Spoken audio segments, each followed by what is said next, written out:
This episode of Watch Out for Fireballs is brought to you by our patrons at patreon.com/Duckfeed.tv. Thank you for everyone who has joined us and everyone who is considering it, who has yet to join us. Also, tune in to Duckfest on the 27th and 28th. Thank you.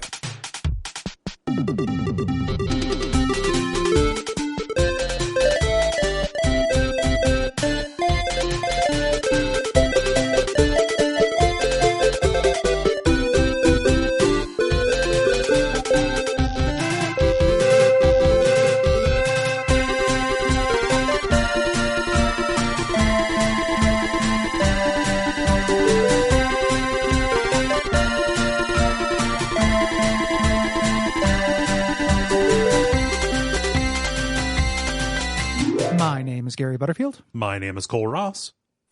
And you're listening to Watch Out for Fireballs Dispatch, our monthly Q&A, listener responses, next month announcement podcast. Yeah, where we're going to be answering your questions, reading your responses to June's games, which are Dreamfall: The Longest Journey, Crash Bandicoot 2, and Castlevania: Order of Ecclesia. Yeah. And then at the end, we'll be announcing what we're doing next month. I'm excited, Or the month Gary. after next. Yeah, it's going to be fun. I eagerly await the response. It's also, as a special note, two things. I've got a haunted house outside my apartment complex. Cool. So there's a big creaky door that's coming from the courtyard. I assume it's just floating in space like that door in Duke's Archives. Okay, yeah. And is just opening and closing. So that might come through on the recording. Second, everybody who's listening, join me in wishing Pocket the Cat a happy birthday. Happy birthday, Pocket. 2 years old today. What a sweetheart. 1 year left until he's a prime, and then we're all fucked. That's what the Mayans were talking about. Yeah, exactly. Like, there shall come a pocket. That's how the pocket was invented, actually. So today I am trying my best to celebrate the life, the loves of Pocket the Cat. That is very good. I recently celebrated Greta's birthday on the anniversary of when I adopted her, because they said she was about 1 year old when I got her. So I gave her some tuna in a cupcake cup, like paper cup kind of thing. Yeah. I've got some tuna. I'm gonna see if it's still good, which I assume because it's canned. It'll last forever. Yeah. Pocket's not very food motivated, but I am going to take some extra time to play with him. And I also, a while back, bought him a robotic ball that floats around, and he has lost it. He's hidden it. So I'm going to spend today as my birthday gift to him, tearing my house apart to look for a tiny orb. Oh, and he'll probably follow you around. It'll be a fun game for him. It will be a fun game for him. And then I'll be like, why did you chase this into the fucking closet? Under this, how did you get this under clothes? Yeah. And then he'll look at it and he'll mournfully cry, but it'll have to be recharged before he can play with it. Right. It'll be a whole thing. But in the end, it's like, I'm like, me getting the ball so he can play with it in the future is like a grandparent who gets you stocks and bonds for your birthday. A little bit. Yeah. Like this will be a future present. He'll look back on this. Yeah. And appreciate that I did this. Yeah. Well, you are solving a problem that he created. So that's true. Like stocks and bonds do. Yeah. So let's get into it. Oh, one more thing. I want to put this at the front just so people can save the date. Just a reminder, Duckfest is happening on the 27th and 28th of June. So next weekend, as of the time you're hearing this. Yes. Yeah, as the time you're hearing this, next weekend. It's going to be super fun. We got stuff planned out. We still have to hammer out a couple technicals, it feels like, even though I don't know if that's actually true. Yeah. It just intensely feels like I don't know how to do that part. Right. Like prepared to do all of the shows, but not prepared to log in or log on. Because we're going to be entering the Compia realm. Duckfest, of course, because we are quarantined, is happening online. So there, by the time this comes out, there will be a page for you to go and check the schedule and stuff. Yeah. And so in some ways that's kind of a bummer because we won't have that live audience energy and stuff. In another way though, everyone can come. Yeah. And check it out. It's gonna be very fun. It is Saturday and Sunday. Saturday, 5 shows. So, different Duckfeed shows are playing. We have that schedule we're going to put up, but it's we're making an effort to not do everything we did last year as well, to kind of air out some other shows. We have some guest shows again as well. Our friend Jim Crawford is doing a live Topic Lords, and then Jeremy Greer is doing a live Monster of the Week. podcast on the next day. And then Saturday night between sessions, Nick Glauber is going to be hosting a game of Baron Munchausen, which is a tabletop improv role-playing game that is really fun. That I may be too blasted to participate in, but I will definitely watch. And there will be some fun people participating in that. And it is a good time. Yeah. So it is a improv storytelling game that is real neat. Yeah. Additionally, we are going to be raising money for Black Lives Matter and racial justice causes. Yes. Probably just that one, that Secure Act Blue melange. That bail fund. Yeah. But it is always difficult to raise money and then have somebody come along and be like, oh, that's a bad use of money. And it's like, oh shit, I didn't know. So we just got to make sure, but it's, we'll have that hammered down by the time we hit play. So you know where you're giving your money. It will be those causes, and we're not going to accidentally give money, to the Confederate Statue Preservation Fund or something like that. No. What a mess. Oh no.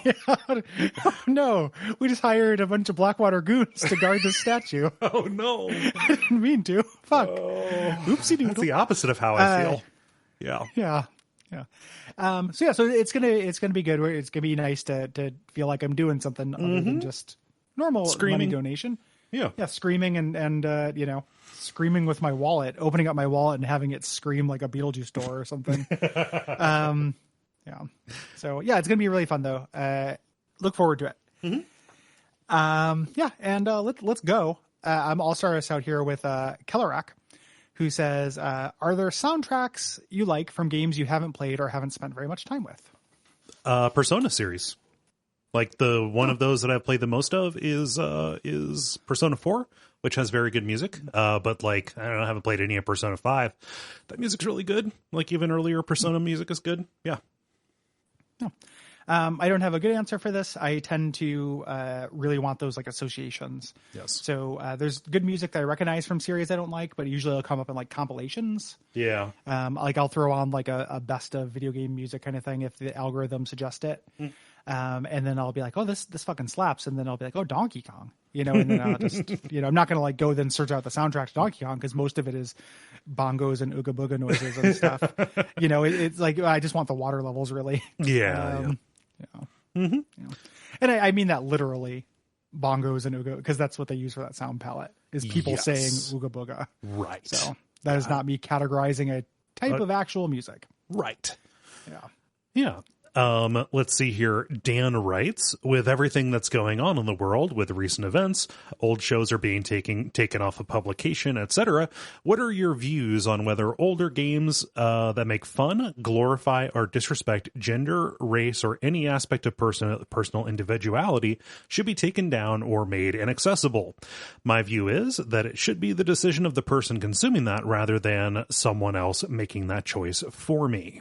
There's a second question here that is much less serious than the first, so let's address the first.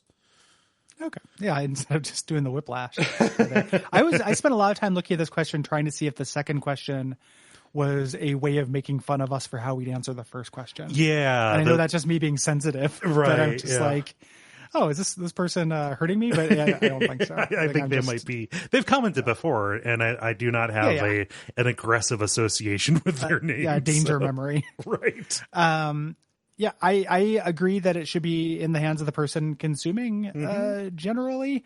Everybody draws their own line with stuff like that. I've been continually, in several year-long process of rewatching The Simpsons, which never really ends. There's a lot of shitty, like, oh, it's a man, it's a woman, kind of transphobia jokes in that. I hate that shit, but I don't want those episodes taken off the air.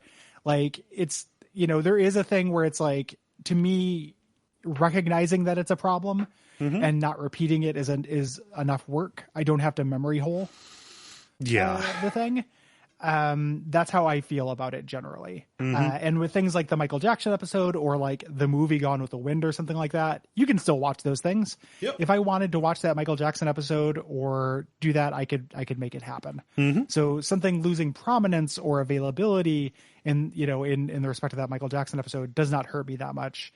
And that's also, you know, at the time, there's like doing real harm to the victims in like a real serious way, like the dudes that were the subject of the popular documentary. Yes. So I get that a little bit. Yeah. I'm pretty much in line with you, you know, understanding that, I don't know, I come from a position of privilege where I don't have an awful lot of skin personally in the game. So it's hard to, you know, it's hard to speak entirely for myself.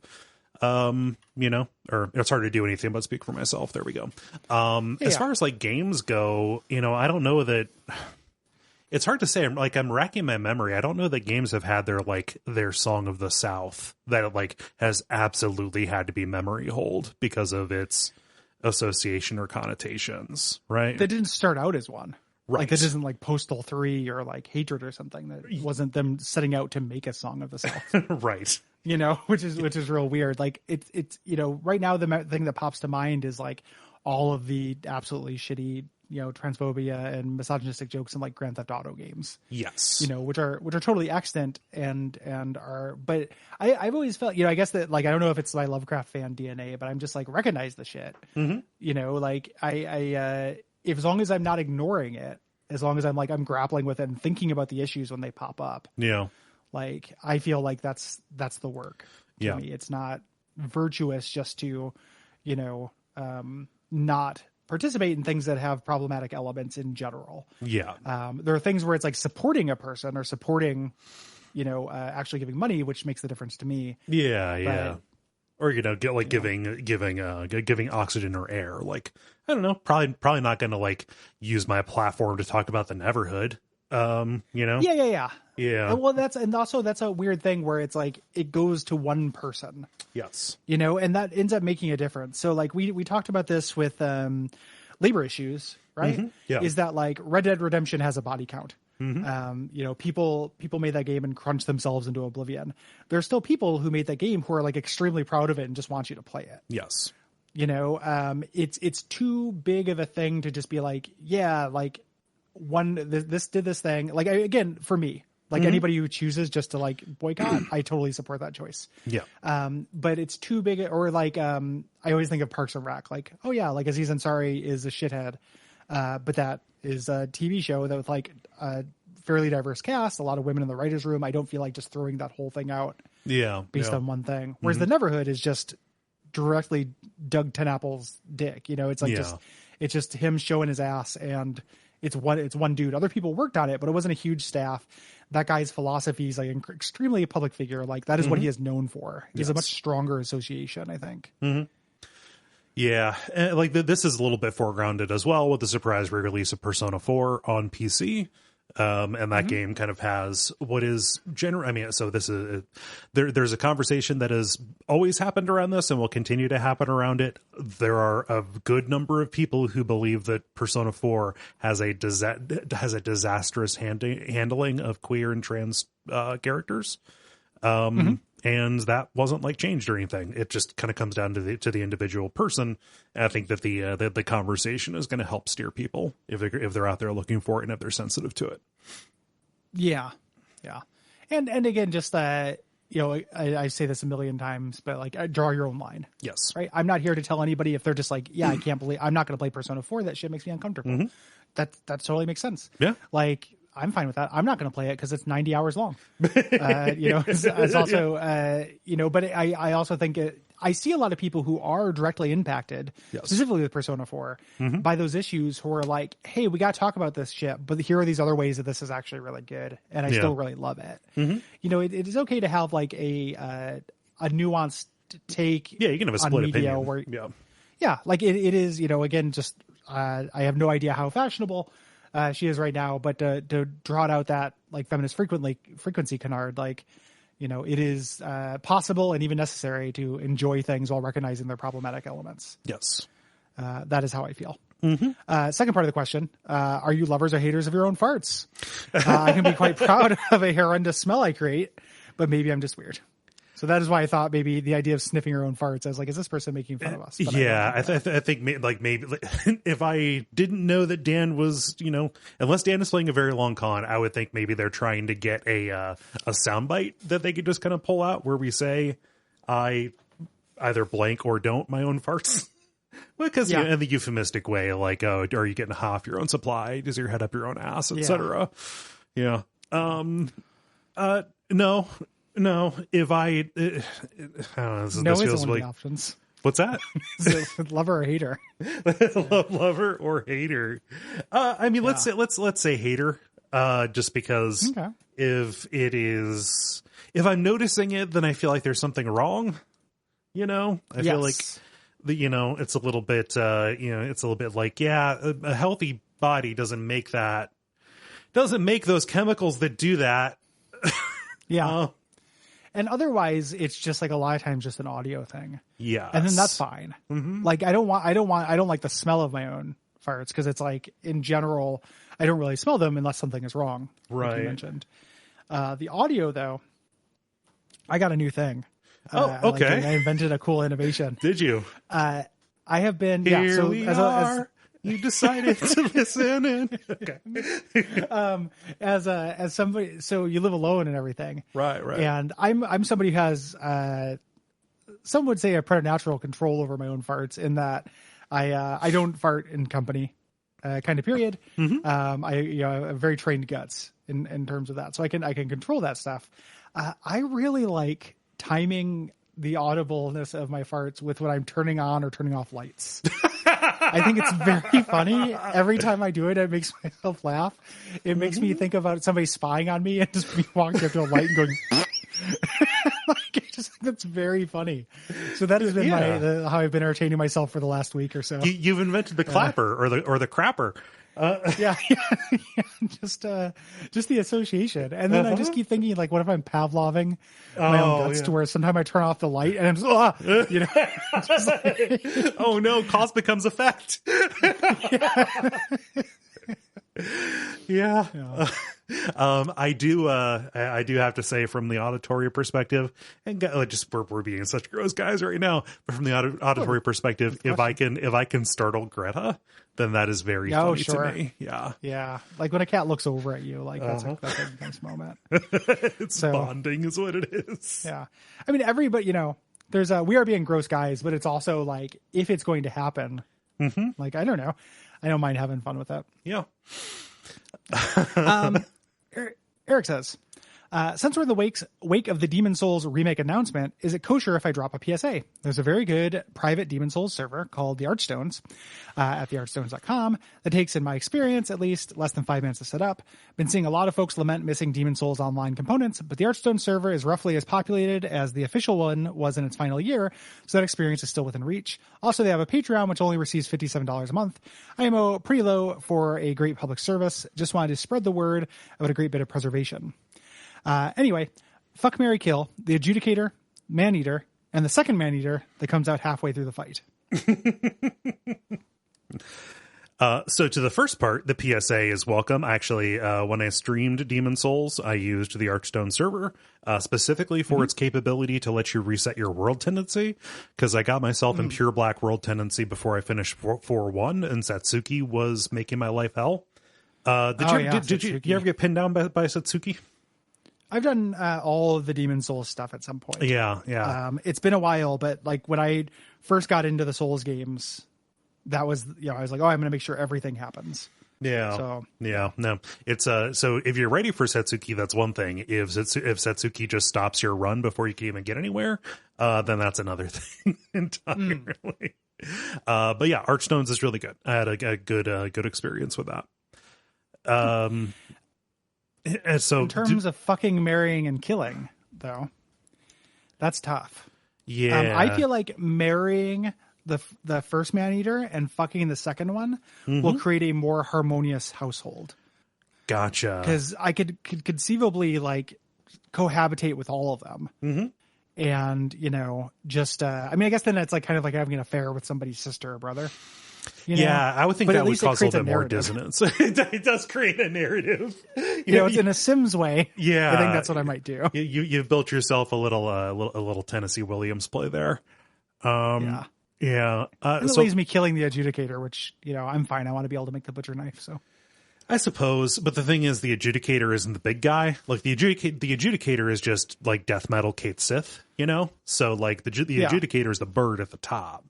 So and I like birds. So yeah, I'm going to bird bias is going to come in. Yeah, we're bird bias is going to come in. So no, marry the adjudicator. Let's see here. Okay. Yeah.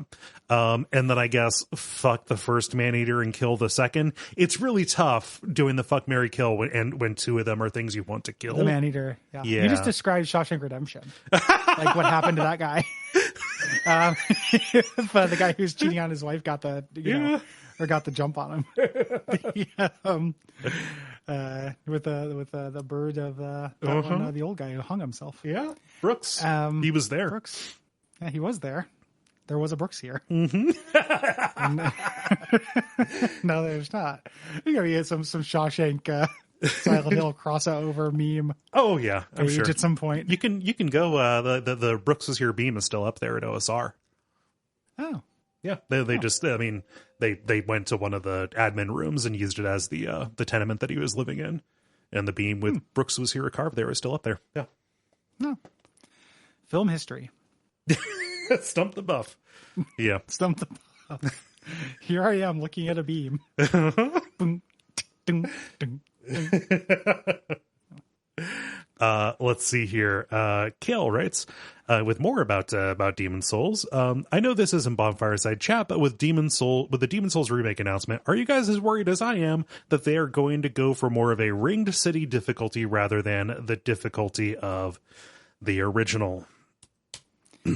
I think I would be surprised if they explicitly up the difficulty. I think that they might actionify it or change the pacing and kind of tenor of the mechanics, and that worries me in general, but I don't feel like they're going to ring the city it. From is not making it. Yeah, it's Blue Point. So it's like people who did the Shadow of the Colossus remaster. Oh. Yeah, it's so I think that they probably have at least some kind of urge to be, true to the original spirit, and they're not stuck in From's weird like, how can we fuck you? Right.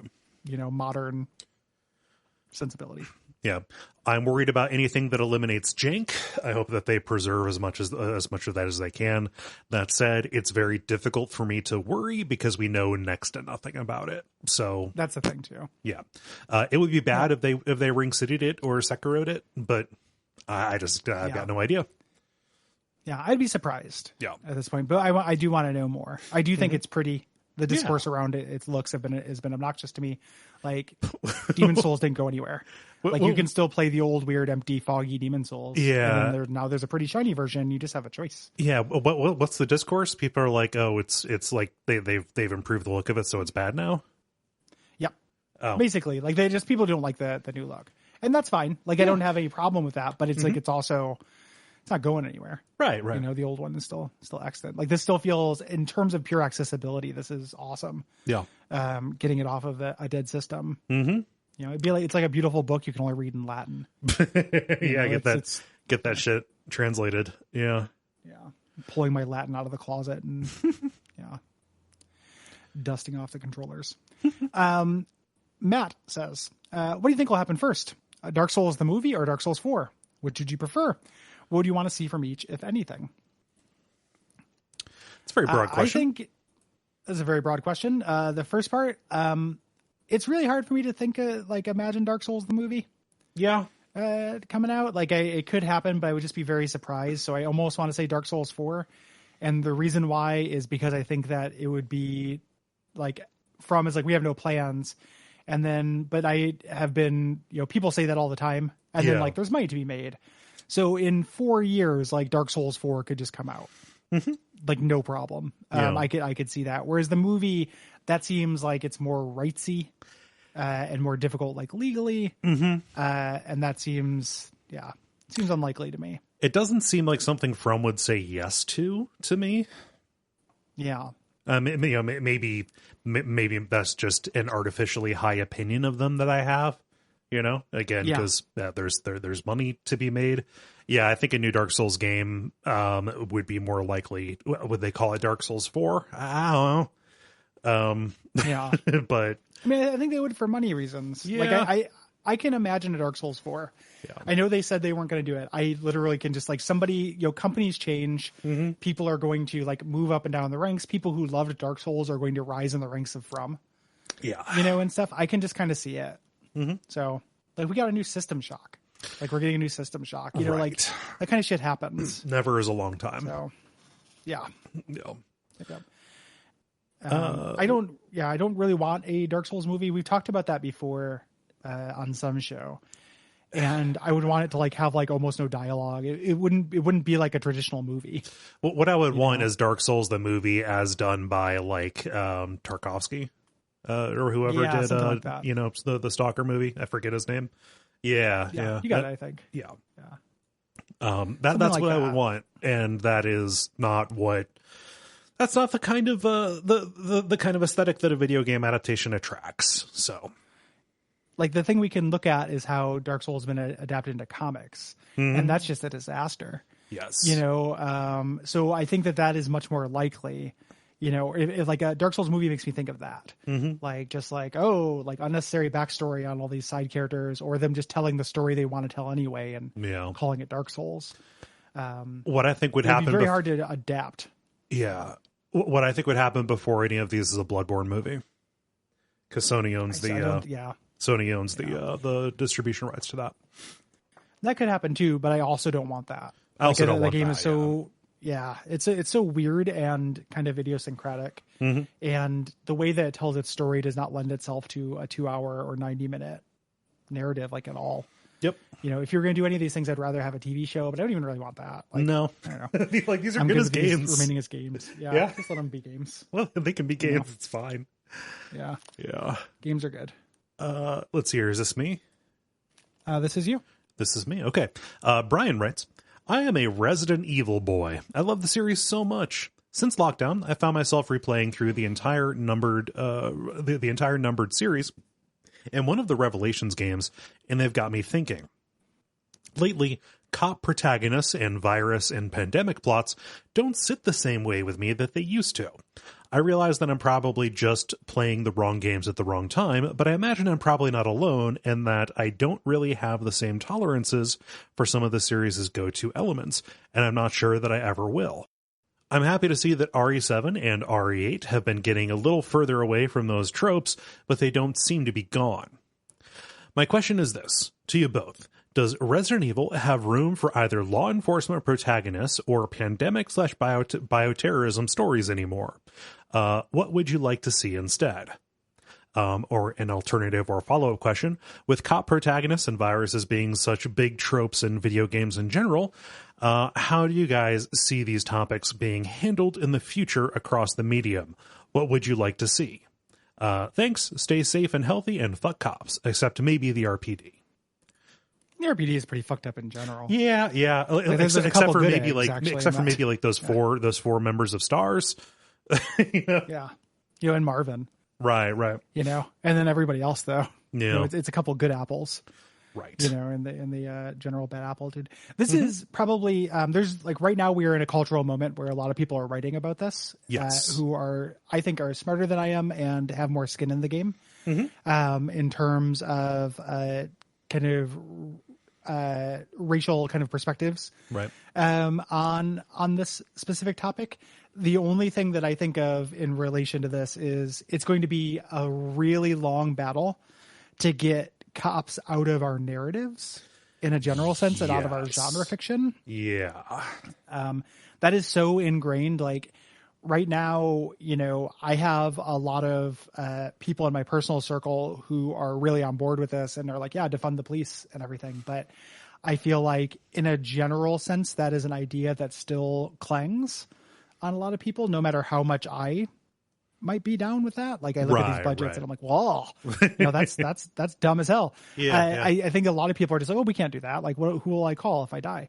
You know, without actually looking into it that much. So I think that like we got a long way to go before narratives change. And when you look at Resident Evil, you know, coming from Capcom, a Japanese company, they also have kind of a different context with this and a different context with like genre fiction in general. You know, the reason why like that company trying to ape certain kind of movie franchises and American like classic movie genres and stuff gave us Resident Evil. Right. I don't see that going away. You You know, I just, it'd be very hard for me to think of that just being totally eliminated, especially the virus angle. You know, I could see non-cop protagonists happening before the virus thing, because viruses and parasites, like, that's the series.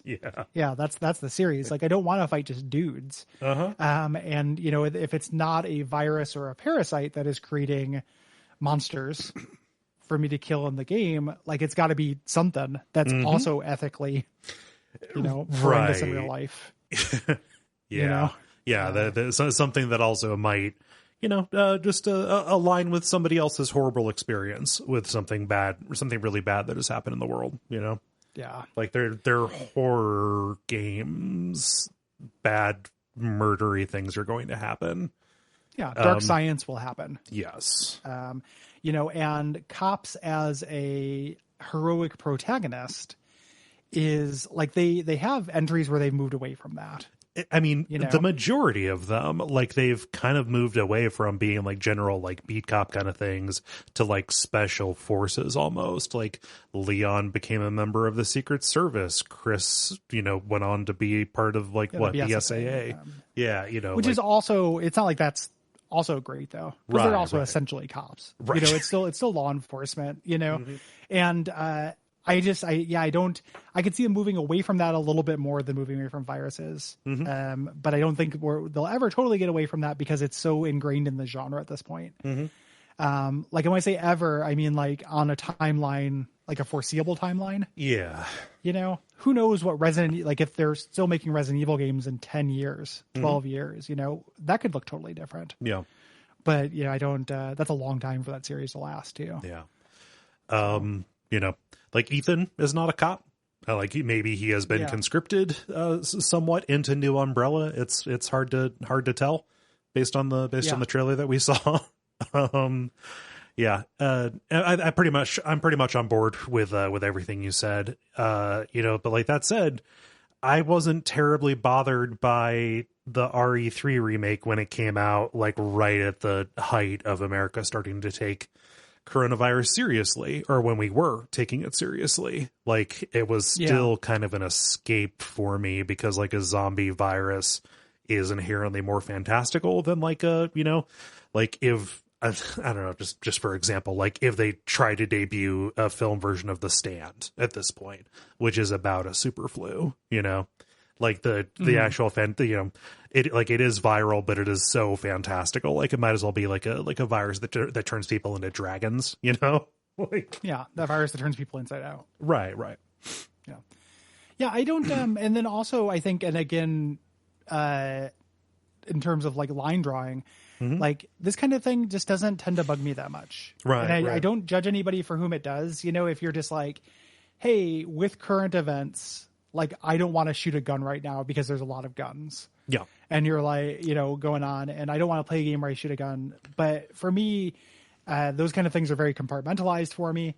Like, it does not, you know, I can read about horrific gun violence and then play Dusk, and they just feel so worlds apart. You know, I don't think I would be like way into like playing The Division, you know, right now while like riot cops are, you know, fucking up my city every night. But like, if I'm going to play Resident Evil or something like that, it's not just the presence of guns, I guess. Yeah. No. You know, I don't want to like, you know, I don't know that I'd be in the mood to watch like the third Christopher Nolan Batman movie about shutting down Occupy right now. Right. You know, and the heroic cops coming in and shutting down, you know, people resisting. Like, I don't think I'd be into that. But to me, my sensitivities in that respect are much more blunt. You know, so it has to be a pretty like direct comparison for me to notice or care. Yeah. That kind of thing. And it also goes, you know, beyond just like the protagonist that you have involved as well. Like, I don't know, the discourse around Spider-Man has come up again now that the Miles Morales, either new game or expansion. It's really unclear at this point. Now that's come up, but like Spider-Man's real chummy relationship with the NYPD, you know, that was not fashionable when the Marvel game, when the original one came out. Yeah. And it's only getting less fashionable as it goes. You know, that discourse was so annoying to me personally, because it's like, I've read a share of Spider-Man comics, and like, yes, Spider-Man was not like directly a cop, but it's not like Spider-Man throughout his history did not have cop friends and didn't tie up criminals for cops. Yes. Like, he did that for people to get arrested. Like, it's not like Spider-Man inherently had a, like, distrust and dislike of the cops. And people reading that as if it were a huge betrayal, you know, by a huge betrayal by the time it came around to Marvel's Spider-Man on PS4. Yeah. Like, this isn't Spider-Man at all. And I'm like, no, actually, it's lots of Spider-Man. Yeah. Like, you can't play that game with comic book characters because they contain everything. Because they're nothing like an actual character, right? In any other medium. And it's like, you know, the idea, the surveillance stuff in the Spider-Man PS4 game was, I can imagine like the character Spider-Man being a little bit more skeptical of that, you know, but I also like can imagine him not. Like, there are many eras and many Spider-Men who have just been like, yeah, got to catch the bad guys. There's crooks and there's cops. Yeah. You know, I would have liked to have seen a more woke Spider-Man, but the idea that it was a betrayal or is somehow like super fucked up that Spider-Man would team up with cops. Yeah. I was like, God, who do you think he ties those people up for? Like, he sends people to prison constantly. There's tons of storylines of him going to prison with all the people he's sent there. Like, Spider-Man is part of the prison industrial complex. Like, Spider-Man sends people to prison. Yeah, Spider-Man and Batman are like only separated by like a couple of years and an income, like several $1 billion. You know, like, you know, the superheroes send people to jail. Right. Like, it is just the case. Yes. There are some superhero exceptions. That is like why the police and military consult on those when they become movies, because it becomes, you know, like a PR. Every once in a while, there's like, propaganda stuff in there. Yeah. You know, or like military propaganda. It happens. It is part of the genre in a lot of ways. And I think that is a fine reason to reject the genre. But I don't like it when people pretend that that's not what's been happening. And when it's not baked in. Yeah.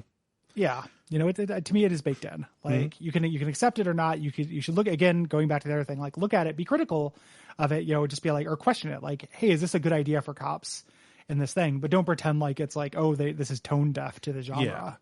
Yeah. And also, I don't think it is. Also, personally, like, if you're watching cops do horrible things on TV every night, you know, I think it might be reasonable to say, shit, man, I'm just not in the mood for that right now. Totally. Like, there's the mood is like totally a fine thing. Yeah. Like, there's a difference between like just not wanting to partake in something because you're not in the mood versus like drawing a stand against it, I guess. And both are okay, but they're not. They're different acts. Yeah. You know, like, just being like, yeah, I'm just not in the mood for that right now. Like, I have been trying to get my girlfriend to watch Chernobyl, and she's not in the mood because it's really relevant right now. Yeah. I'm like, no, it's so good. It's a masterpiece. We got to watch it. And she's like, I just have not been in the mood. She's not saying like, I don't want to watch something that glorifies government incompetence, like, as a general principled stand. She's just like not in the mood for it. Yeah. And one of those things, you know, they're just very different, you know? So if she had just been like, I don't want to watch anything about that, that would also be okay. Yeah. But different things, I think. Yep. Kole and Gary asks, what's a gaming habit, for lack of a better term, you changed that was for the better? I don't recall which episode it was, but something y'all said went along the lines of, the game is balanced around consumables, so use them. And since then, I have had a light bulb moment. I no longer hoard items in games, even in survival horror ones. I'm almost certain without this change in mindset, I would have hated the weapon durability in Breath of the Wild and been too conservative and less expressive in Dishonored. That's a good one. Yeah. You know, use the tools the game gives you. If something seems too difficult or too obnoxious, that's might be what's going on. Yeah. You know, Unalaska sucks without X potions. Right. You know, or what have you. Like, use your full heals. Stuff like that. Yeah. Like, there was probably a time, you know, I think before we started the show, where I was a little bit more of a completionist in games. That's a great one. Yeah. You know, and just that is an instinct that I have just, you know, that is just really stamped out of me. Not just because of expedience for the show, but just kind of in general, I've become more attuned to the difference between being done with a game and finishing a game, you know? Yeah. Yeah. Yeah. I also think one of the things that I've changed that I'm very happy with is rolling with suboptimal outcomes. Yes. With things. So, like, you know, using a current example of playing Tactics Ogre now, I'm pretty sure I missed a recruitment in a recent battle. And I think that a younger me would have restarted to get that because, oh my God, I can't believe I missed something. And now I am much more okay with like, well, my version of the story my Denim didn't find that person or didn't team up with them. And that's just my version of the story, and that's okay. Getting into that kind of thing, some people can't get on board with that kind of mindset. For me, I found it very liberating, and just made me feel more attached and feel like playthroughs are more unique when I can be like, yeah, this just didn't happen for me. I did other stuff instead. That is like a weird way, like a philosophy that I bring to like a lot of stuff in real life, and applying it to video games as well has been helpful. Yeah. So, yeah. Yeah. Do you want to move on to media questions and show questions? Let's do. Yeah. So Greg writes, do you have any advice for getting people to watch your streams? As you guys know, I'm really busy in real life, and I have some games I'd like to play, but I'm on the fence about. I figure if people watch me, that will give me incentive to play them, and it would be more fun for me to play them also. In the past, when I've tried streaming, I've given advance notice on social media sites, but despite my best effort, never got anyone to watch, and they weren't sucky games either. Urquan Masters, Super Castlevania 4, Dishonored, etc. Yeah, getting people to watch your streams. It's tough. I have no idea. Yeah, I have no idea. I don't like, and this is, no judgment on streamers. Some of my best friends are streamers. I don't like watching live streams because I don't like appointment viewing. Right. So like I will tune into a special event or something. Like I will do like, somebody's streaming a concert or something like that, or I'll tune into AGDQ every once in a while, but I'd much rather watch those things on YouTube later without the chat and without the time constraints. Yeah. So I have no idea how to do this because I can't put myself in the mindset of somebody who would watch a stream. I'd much rather just watch a YouTube at my own leisure. Yes. So. And for me, it's pretty much just been like every other piece of advice that we give on the show: consistency, having the time and place, announcing ahead of time what that is going to be, cultivating the community in the chat by being responsive to them, not like from a like, whoa, hey, yeah, but like, saying hi and welcoming people in and, reading their comments with context, so people understand it when it gets archived later on. It's just an awful lot of like being happy with having 5 or 10 viewers for a long time until you end up having 25 to 30. Yeah. But just generally, if you build it and keep on building it, they will come for different varying definitions of they. Yeah, they might come. They might come. If you build it. Like in general, there's probably other people to give advice for how to build like a streamer, like being a streamer, like the people who do it all the time, like your Loboses and what have you. But my thing that I've noticed with people who do that is they do it literally every day and all day. That's too much. The way Lobos does it is he does it 40 hours a week plus. It's just a full-time job, and people really like that. Like they can just have it on in the background while they work or whatever, pop in and pop out, stuff like that. I don't think that the way that I relate to it being a manageable task lends itself very well to like building a mega audience. Same.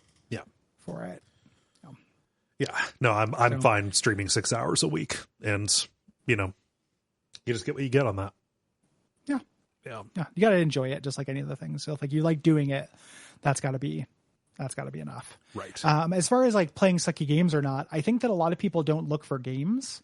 Right. In that, again, I'm projecting here. I'm just thinking about my own mindset, but I cannot imagine in a million years, like logging onto Twitch and being like, who's playing this game I like? I feel like watching this game, and then just it happens and it's weird.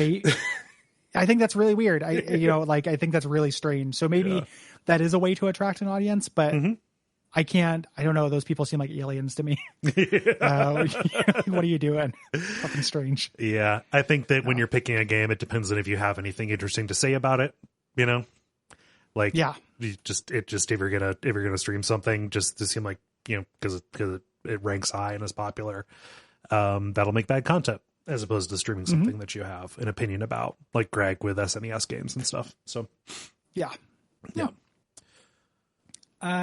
Moving on to show questions. Brett says, Cole, how do you decide which patrons get thanked and where and which order? Do you keep track to avoid repeats? A shameful confession. I find myself worrying that I had my name read a long time ago, only to be waiting for something that might have already happened or might never happen. Sad face. Anyway, as a working person, I sincerely appreciate all the effort you guys pour into the network. Your labor has a meaningful impact on my everyday life. Lots of love from the Bay Area. Thanks, Brett. Yeah, thank you. I checked when your question came in. Your name is pretty far down the list right now. Going at 5 per episode is, it's a slow pace, but it is there. You have not missed it.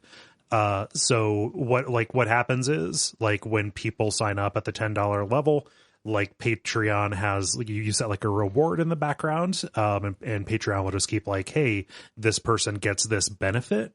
I download that spreadsheet and then put those into the big master list.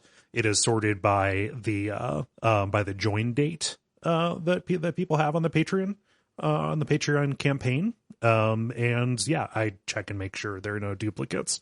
I have like a little macro that I run that highlights duplicates so I can get rid of them. And I tend to that list, once every couple of months or so, because, we have such a backlog of them. Yeah.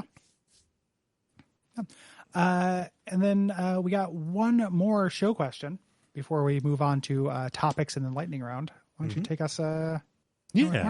Mark says, do you all have a nope list of games that you will definitely never cover on the show? I assume 100+ hour JRPGs automatically get a spot on there for logistical reasons, but are there any others that you can think of off the top of your heads that you will pass on? Probably. I don't have a list. I have a feeling of revulsion that happens sometimes when I hear certain titles. Yeah. Just like, there have been ones that pop up in the past, like the perennial one is Chrono Cross, because of how unfriendly it is to colorblind players. Yeah. Even though I like That'd be a difficult one for me to play. Yeah, I like Chrono Cross quite a bit. Another one that's come up is like, Shenmue probably.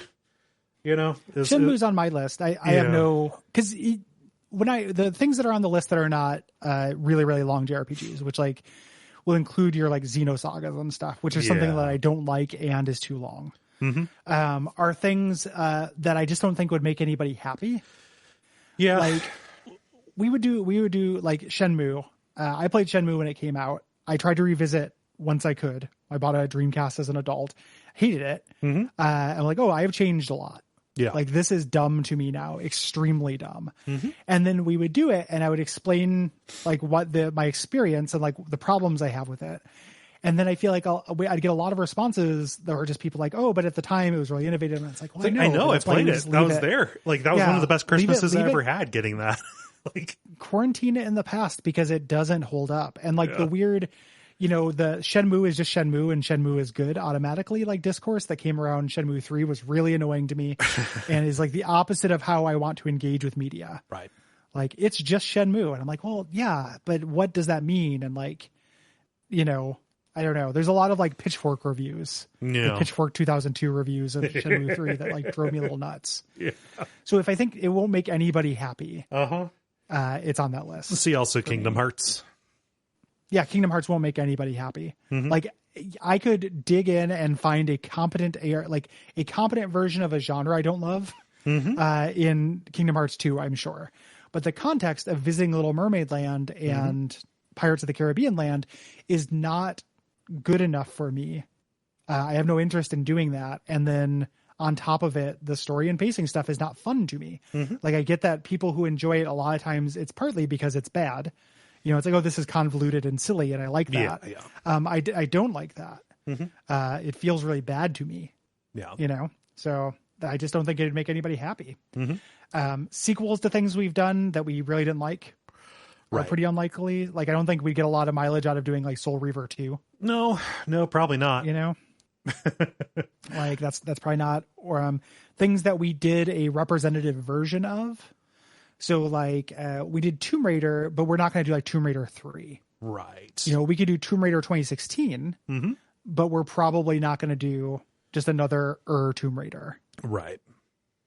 There are things that would not fit the format. So like, I don't know. I like NFL 2K5. Probably not going to do an episode of the show about it. I would love to try something like that. Yeah. Like I think that I would much rather do an experiment. With a non-traditionally narrative thing than do something that is a narrative that has gameplay, like ho-hum gameplay, but has a narrative that I like immediately puts me off. Yeah. I think that kind of stuff is neat. And we're going to run into it with the Mario Golf game, which is weird. Shit, man, I'm down for it. That'll be a weird episode. I'm down for that. Yeah, it's been fun. Like I've been playing it. It's just going to be a weird episode. I would much rather have experiments than just like, it's like, yes, we could talk about the plot of Xenosaga, for like the whole thing, or like Dot Hack. And like, yes, like that's a convoluted dumb plot that we would dunk on. It would be maybe kind of fun. It's just not worth like 30 hours of my life though. Yeah. It'd be probably be pretty hard to do an MMO for WoW, although we've talked about it before. That's an experiment I want to do once. Yeah. Like, someday we'll do that. And I just want to do it once and be like, okay. Yeah. And then we're good. Yeah. And when I think of stuff that would be like, sorry, go ahead. Oh no. And then stuff that we have like no insight into that like we would get just stomped by people who say like, oh, you haven't been invested in this and invested in this the entire time. Like, I don't know, like if somebody said, hey, go play Arma 3. And it's like, I don't know what these guns are. I don't know what that vehicle does. I've not played Armas 1 through 2, stuff like that. I don't know who Arma is. Yeah, just different versions of the TF2 problem, where people really complain that we talk about the characters and story and related media, and not like the meta.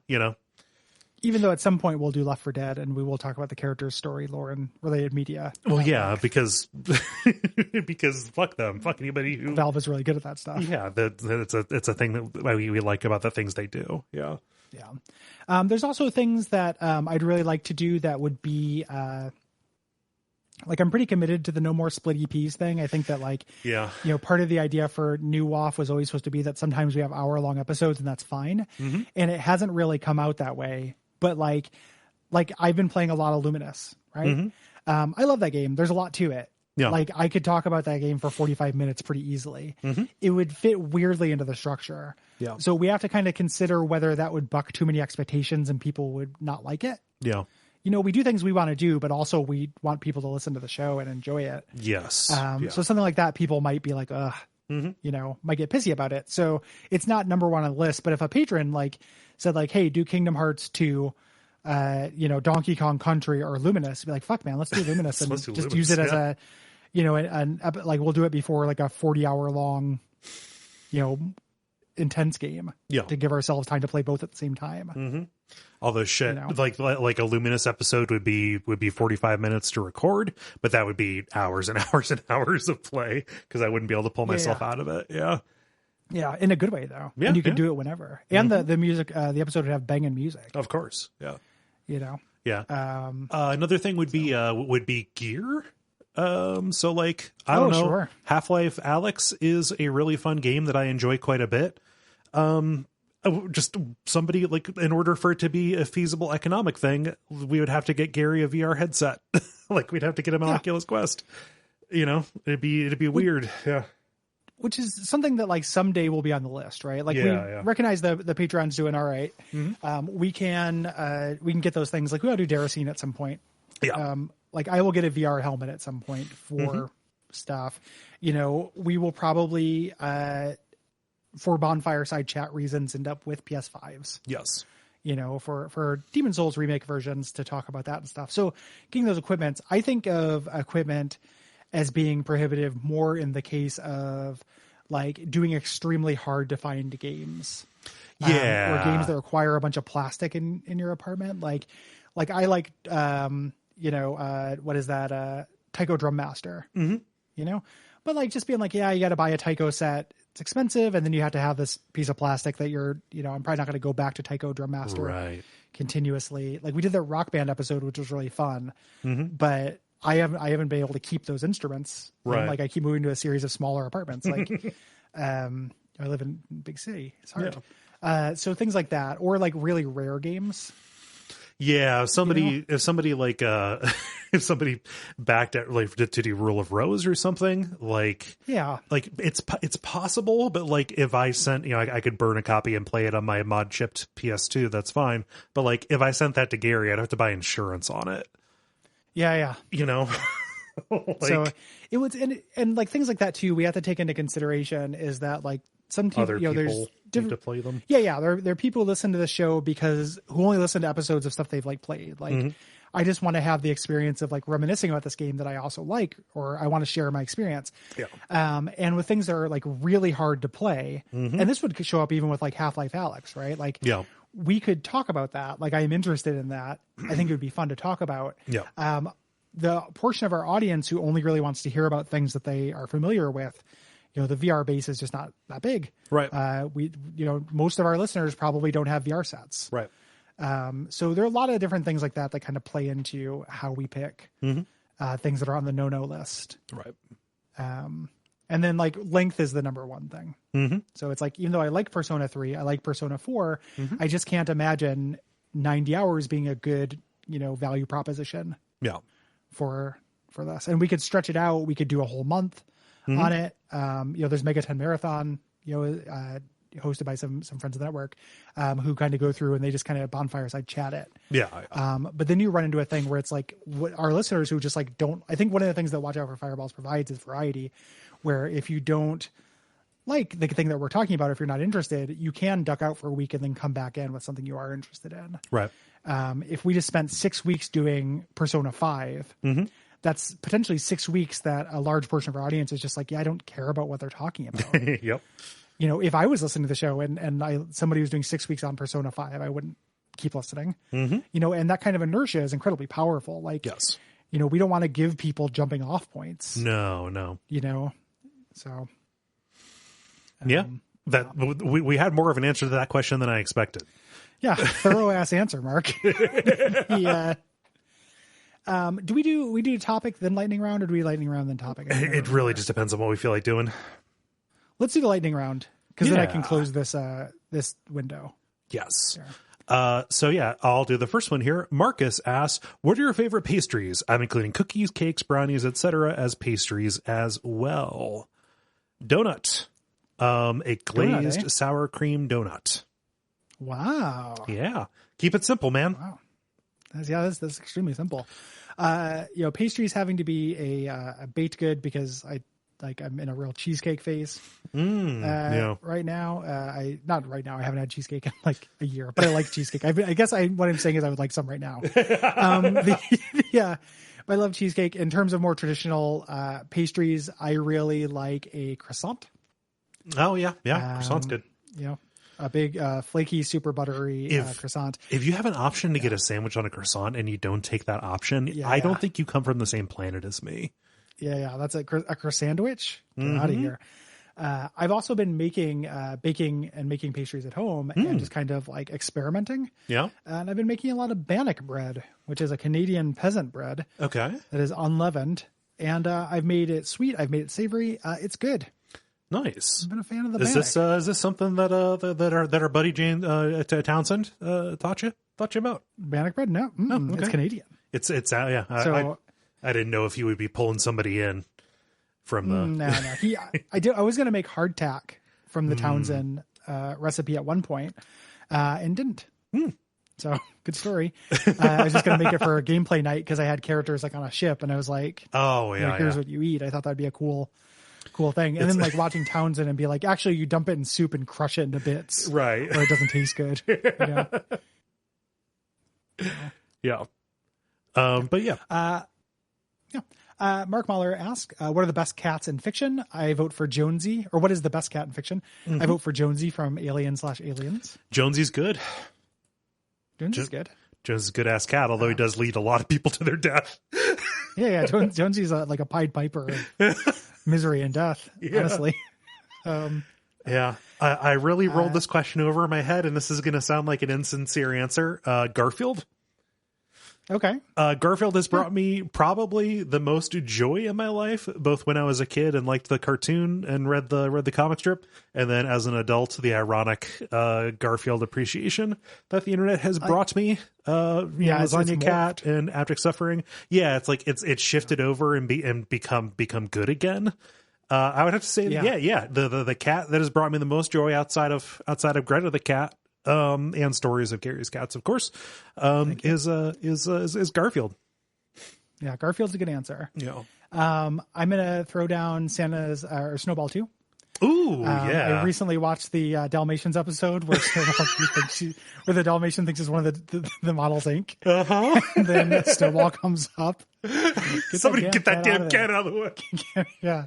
And then, when the other, they get Laddie. And Snowball too get jealous. Yeah. Love you. Marge, like, realizing the cat and dog have been living in sin. Them being like, when they get into the cartoon violence and stuff about the cat and dog, and Santa's little helper and Snowball 2 look at each other like, and there's a lot of really good Snowball 2 jokes. Yeah. like Snowball being the Luigi of the family pets. Just the constantly adored one is such a funny thing to me. When Nelson comes over and Lisa keeps trying to be the baby. Be the baby kitty. Yeah. She loves this. Be the baby kitty. That's a very well observed moment. There's even Bart sells his soul. Oh yeah. And then she's like, "You're awfully uppity for somebody who eats bugs all day." And like one little bug comes up and crawls away. Like, there's even a really good like late series Simpson joke. It's like it's an episode where Snowball 2 dies and Lisa keeps on getting new cats. And it's just they keep on like renaming it, and she gets new bowls and stuff. And then at the end, they get one that looks just like Snowball 2, and they say, I don't want to get you a new bowl, so we're just going to call you Snowball 2. And then Principal Skinner, is walking by and says, "Oh, that's awfully convenient, isn't it?" And then Lisa looks at him and says, "Yeah, sure it is, Armin Tamzarian." Yeah. He keeps walking. Yep. That's good. So yeah, Snowball 2. Snowball 2 is good. Yeah. Yeah. Let's see. And then Killer Cab gives us our last lightning round question. Have you checked out the new Souls games, I think coming out next year? Mortal Shell. Mortal Shell was announced. For example, Mortal Shell. I watched the trailer today when I was putting the notes together. Looks real soulsy. I hope that it develops its own identity. That'd be neat. Yeah. I haven't. I've been cranky about Souls-like since we did the Surge, kind of. Yeah. Just like being like, I don't really want to just do this combat system in areas that are not interesting. So I've been a little bit annoyed and put off, but I will, follow, that will fade, and I will follow them a little bit more closely. And people will bring them to our attention if they come out and are good. They'll get surfaced for us. Yeah. I've been, I don't watch a lot of trailers, like game trailers and stuff. Yeah. Like the PS5 reveal stuff looked really cool to me. It was the first time I watched game trailers in quite a while. Like, it's not something I do very often. So. Moving on to the topic, we inserted one of our own because we're going to do another topic cleanup episode tomorrow. Yeah. Just because it was something that we both were thinking about, and we're like, oh, we have something to say about this. Yeah. So the topic episode, this is like meta, and specifically solved meta. Yes. So in games that have primarily like an online component, like this will happen too, like in offline games where there's like an optimal way to play. But specifically in an online game with a community around it, if there is an accepted, like, this is the only way to play, and it is often belligerently enforced. Yes. And I guess, like, just to chat about, that's something that puts both of us off. I find that kind of attitude really repulsive and off-putting. Yep. And it keeps me away from games, games that I would ordinarily enjoy. Because to me, in a weird way, it flies in the face of, like, if you think about a multiplayer game versus a single player game, what are you getting with a multiplayer game? You're getting, a human player is always going to be, ideally and kind of theoretically more challenging and interesting to play against, like less predictable than a human opponent. But that gets thrown out the window when everybody is playing a certain kind of magic deck. Yes. Like there's 4 magic decks and, in the tournament, 4 of them have a representation. There are sideboards to counter all of them, and you just kind of hope that you win the rock, paper, scissors, in that case. Right. Like that makes it's like, I'm not really doing the thing where I am pitting myself against an unpredictable, awesome challenge. I'm just kind of choosing from 4 keys and seeing if I face the right lock. Mm-hmm. You know? Yeah. That sucks. Mm-hmm. And, you know, just the you've got, you know, like in chess, there's the concept of the book, right? Just like, you know, everybody knows, you know, the first like 1,000 opening moves you could have. But chess is a game that has enough variations off of it, and chess is unchanging, that it quickly becomes, you know, untenable to hold it all in your head. Like this season of Magic, or like this most recent patch of like a Counter-Strike game, is one where everything gets really ossified. And specifically, like when you get down to like a team-based game, like, I don't know, I don't want to like hop in. I don't want to hop in and, you know, get yelled at because I'm not doing the right thing. You obviously don't go right. Nobody goes right. That's where you get shot. Yeah. Stuff you don't want to things like this in terms of like a kind of culture or setup for a multiplayer game is so detrimental to onboarding. Mm-hmm. You know, I think about my experiences with online multiplayer games, and I had played TF2 for quite a while, or Team Fortress Classic rather, for a while, and enjoyed myself largely because there was not voice chat. Yeah. You know, at the time. So I was probably fucking with established solved meta and not engaging in it because I didn't spend, you know, a lot of time researching it or whatever. Yeah. No one could yell at me. And then when I got really into Left 4 Dead, which I loved Left 4 Dead, I stopped playing with people, strangers, because of solved meta. Right. You know, I would be on the infected side. I would see an opportunity, try to seize it. We're not talking to each other, you know, here. We're not a team. We haven't like scrimmed together or what have you. Right. And I went in a suboptimal order, and then I get yelled at and kicked. In what universe is that superior to, you know, like what things in video games, like what reasons do you play video games does that take away? Right. You know, is worth kind of thinking about, like expressiveness, like any kind of like, joy, like this not being work. Right. You know, gets altered up on or offered up on the altar of competitiveness or like winning in a way that I think is like hugely detrimental. And if you decide, hey, I'm going to engage with this, what that does is it takes, I don't know, something that I enjoy, which is experimenting with things on the fly, you know, coming to a conclusion, and then it becomes a research challenge. It becomes, you know, you spend more time out of the game trying to solve the game, right? You know, reading wikis or looking at message board posts. Oftentimes this stuff is not documented in a good way. It's just kind of just a folk way that is passed around. You know, like maybe sometimes there's like a Steam community post or some shit. Yeah. Like maybe there's like a 12-year-old narrating into a laptop mic. Telling what to do, you know, on YouTube, stuff like that. It's like, I don't know, like I like figuring this stuff out to play. Yeah. And having a steady obstacle against that. Like another way to think of this in solve meta is also like a way of just kind of articulating like single player versus multiplayer games. Yeah. You know, or competitive gaming. And like, to me, that iteration and experimentation versus a static obstacle is how that would work. Like if I am trying to figure out a combination for a lock, and the lock keeps changing, you know, I can't really figure that out. Yeah. If the lock only takes one combo, if the lock doesn't keep changing and there is a solved meta, like I know that, you know, playing against this configuration of, you know, of Magic or whatever, this is the hard counter for it. It's like kind of like there's not that sweet spot, that 70%, like I have some context to make good decisions, which is, you know, what a video game is about. But I also have this room to improvise and experiment, and getting that like best of both worlds. Yeah.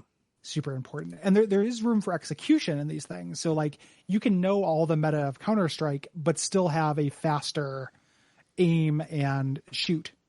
Better connection. Kind of thing. Better connection, you know, better connection, like even just like internet wise or with just better speed. You are a better gamer. Yes. And that is holistically something that I do not like having tested, and I do not feel good about when I pass those tests, and it's not something I'm that interested in. Yeah. This is why, like, back in the day, you know, I enjoyed playing StarCraft Online. I only ever wanted to play StarCraft with my buddies, you know, playing it with David and with, you know, some other people. But like, even that, it ended up being, here's another side of it. Like, when you run into the Final Destination, no items kind of problem. Yeah. Like, man, when you sit down and play an online RTS and every map is Big Game Hunters, no rush 15. Yep. Like, okay, cool. So we're just going to be on this map that looks like an asterisk where everybody is just kind of has an equal footing. Okay, cool. I guess it restricts the possibility space of the game, and actually, like, you're not playing the game that was designed. You're playing the game that was like tacitly agreed upon without any of your input. You know? Yeah. And there's ways to avoid that with your friends, like just by playing casually and such. But that even, I find it to be like a really precarious balance. Like, when I was playing a lot of fighting games and doing a lot more couch competitive games in general, right? Like, the second somebody was like practicing, nope, it ruined it. Later, buddy. Yeah, like, it was like, like I would sit down to play Mortal Kombat 2 or Street Fighter 2 or whatever. And I was pretty good at Street Fighter 2 in general, like, and that wasn't so much, but I would play like a new fighting game. Right. Like when I first started playing Smash Brothers on the N64. And it's like, it was really fun when we all came into it and we were all figuring it out. And then the second the kid who owned it was started like, doing I've been homework. playing with my brother, you know, over and over. And it just instantly became about winning versus fun, which is another, like, you know, subtitle for this discussion point as well, like, in a lot of ways, because when you have a solid meta, you are placing winning above fun in a way that I think is, like, fun is subjective, and the amount of fun you get from winning is super subjective, but in my personal experience, like, is really detrimental. Yeah, like, I don't know, when I was doing playing EverQuest and stuff, like, it was annoying when you wiped on a raid or whatever, but like, I remember the disastrous full guild wipes more than I remember us, like, killing the final boss of a dungeon or something like that. Like, I don't know, like, that's still like that's a valuable, that ultimately ended up being a more valuable thing to me than, like, whatever random loot I would have gotten at the end, you know? Yeah. And this comes, like, the thing that put this in my mind is the Butcher Circus coming out for Darkest Dungeon, right? You know, a game that is incredibly dear to me. I've been watching play of it, but I kind of immediately knew that it wasn't going to be something I went deep into as soon as I went on the Reddit for it. And I was like, okay, this is, you know, infiltrated the Reddit in terms of memes, that there is a couple optimal builds. There's not one. Yeah. There's like 2 or 3. The second they start naming shit that's not named in the game. Yep. Yeah. A taxonomy has popped up. Fuck. Yeah. There's a lexicon to this. I'm out. And I played it a couple times. It's a neat idea. Yeah. But I would want to just play, like, and eventually I would get too good. Like, I was going to say, I just want to play with people who are exactly at my skill level, but I haven't found a thing where that matching quite works the way I want it to. Yeah. You know, like, when I have done that, even with things that have pretty robust skill matching, I still end up tending not to have, like, good close games. Right. It still ends up being the person who has done, like, a little bit of research, like, does better than the other person. Or it's a slaughter the other way because somebody, like, just is not taking it seriously at all. Right. You know?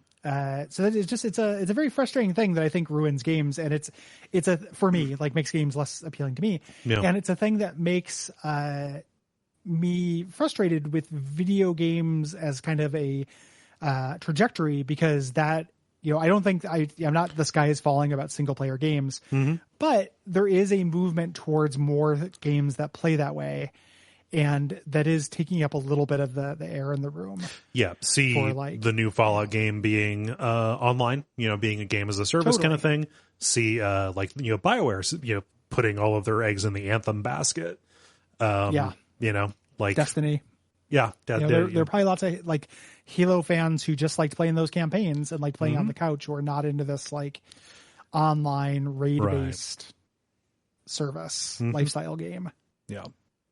You know, so yeah, don't solve your metas. They will get solved. Like, if there can be a meta, it will be solved. It will change. And then you end up with companies like Riot or what have you, who are consistently tweaking things trying to unsolve the meta and rebalance it constantly. And like to me, it is just an exhausting ecosystem to be part of. Mm-hmm.